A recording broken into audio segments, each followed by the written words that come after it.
Rightio. We're here at the Hynard with Macca Hynard. How you going, Macca? Yeah, good, thanks. Yeah, really well. Good. That's good. This is take 2 of this video. Yeah, we had a bit of dramas, but we're back again. Yeah. I don't know why people want to keep listening to me, but my lack of IT skills failed us the other day, so we're having a crack again, and I've created some more storage on the phone, and off we go. So you're over here ready for the Molokai race this year, and part of the Hynard Partners stable. You've got a fair few paddlers here. Yeah, quite a number of us. This one's always a big one. You know, everyone's in town. Hynard Partners team seems to grow every year for this one. It's pretty cool. You know, to have some guys that come over from the Ironman racing scene, Shannon Eckstein, Ali Day, Matt Bull, Kendrick, you know, it's awesome, and it only exposes the sport even more for its greatness. Definitely, and the field this year is like super strong, not only in the single ski, but as you say, with guys like Shannon and Kendrick and Matty Poole doing the relay with some of the Hynard Partners lads. It's a fantastic field, and both the men and the women. Yeah, super red hot. Both, yeah, like you said, both the men and women. It's hard to really put a number on who's going to come out on top. But I mean, there is some good quality here, and they come out from everywhere. You know, we've got some South Africans here, Americans, the local guys.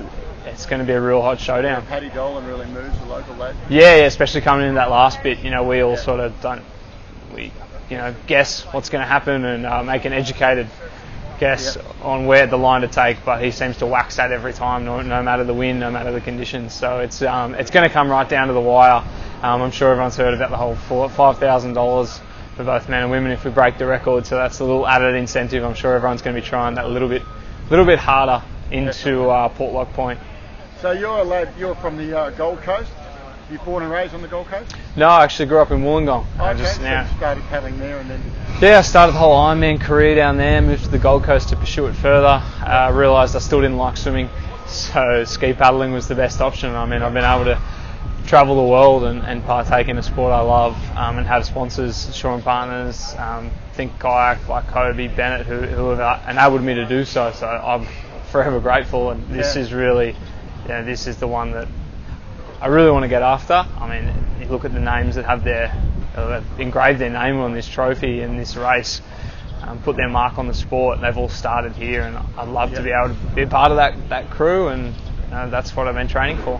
Yeah, well, you've been around, on the scene now for 3 years or so, or a few years, and it seems like it's one of those sports. I know Corey will say the same, and even with Clint when he came in, you don't just come in and dominate straight away. So, you've been around, you've got a fair bit of pedigree, having won the, second in the Doctor last year. You won the Open Double Ski with Corey at the Australian Lifesaving Titles about 6 weeks ago. So you've got some speed. So you feel you're ready to take the next step and have a big crack at it? Yeah, look, I'm yet to have that huge international win. Like I said before, I really want nothing more.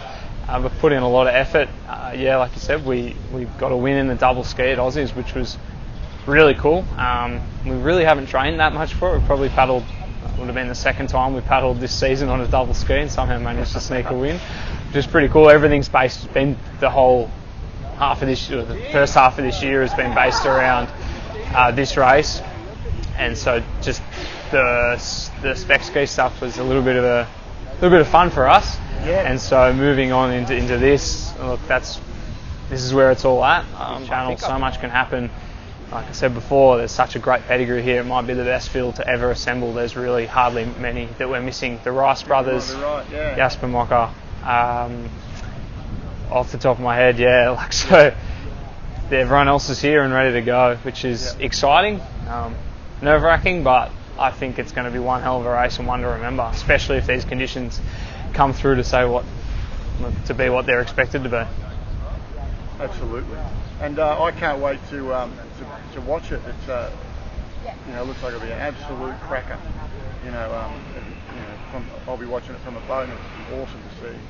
So you train with Corey, and you've got a fair squad going on the Gold Coast there. Who else are you training with? Yeah, so Corey and I, we had Boothie before we went into the SUP scene and started dominating there, but he's back here again, so he's another one to watch. The list keeps going.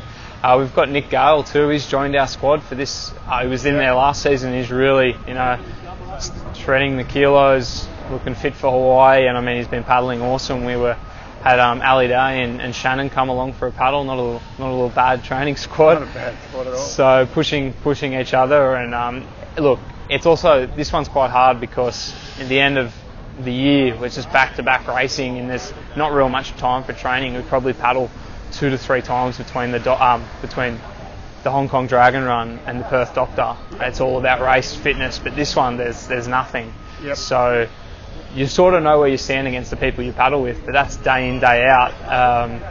It's hard to know where you stand on an international level, and this is the one that you've done a lot of training for, but anything can happen. Such a big channel, and look, it's going to be difficult out there. There's no lying about that.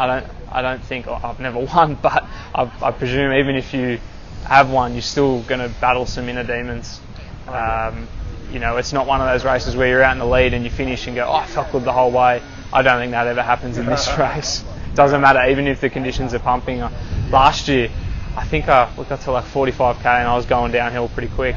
And I just remember thinking, oh, I can't wait to get around the point to paddle in the flat. And it's like, why would I ever say that? You just like, you dream of downwind, and then you almost get to the point where you go, oh, okay, I'm a little uneasy now, a little unsteady. So I've worked on that, and I think I'm going to be good to go for the whole 53k and racing that. Well, that last 4 or 5k before the wall though gets pretty tricky anyway with that backwash coming back. You catch a run and then the backwash can whack you back off the run. So that's that sort of patch where you've got to really dig deep there. Well, yeah, I think coming into that wall, it's hard to know what line. Some people go straight to the wall, and you've got to be, not even a metre off it to get the assistance. Yeah. It's hard to say if that's the right line to take this year round. It depends on the tide, it depends on the wind, how good it or lack of there is. And then I'm hearing reports that the swell's going to be big, so we're going to go up and test out China Wall, Portlock Point today, see how we go. But that could also be interesting. I mean, you've been racing, well, hopefully for just over 3 hours if all conditions come to play, and you've been on the brink of exhaustion for nearly that whole time. So the judgment calls aren't going to be awesome. It's going to be a matter of survival at that point, I think, and making sure you do pick the right wave is going to be quite crucial in this. There's no way that it's going to come down to 2 minutes separating the leaders. You saw last year there was just 30 seconds, I believe, between Hank and Corey, and I believe it's going to be much the same again this year. So you make a crucial mistake there. Corey did it 2 years ago, ran himself aground, lost the race, and that was on a small day. So geez. Yeah. If you're around watching, I think that'd be the spot to go and pitch up a chair and take a closer look. So in training, just to wrap it up, in training you've been training well. Have you managed to roll Corey a few times at training? Yeah, look, I get there occasionally. It's such a great training environment. We're racing all the time. So what I said about not having raced at all and just training, yes, it's not a signed race, but every training session for us is a race. Bragging rights till the next session, whoever comes out on top. So look, I've had the nod a few times, and I'm hoping to try and replicate that on Sunday. There's no lie about that, but I'm sure everyone else is, and we wouldn't be here otherwise. So look, really excited to take part. Really nervous as well, but looking forward to it, mainly. Any message for your opponents? I'll be there with you, hopefully to the end, and let's have a fun race. Great. Thanks, Macca. Thanks, Tim. Cheers, mate.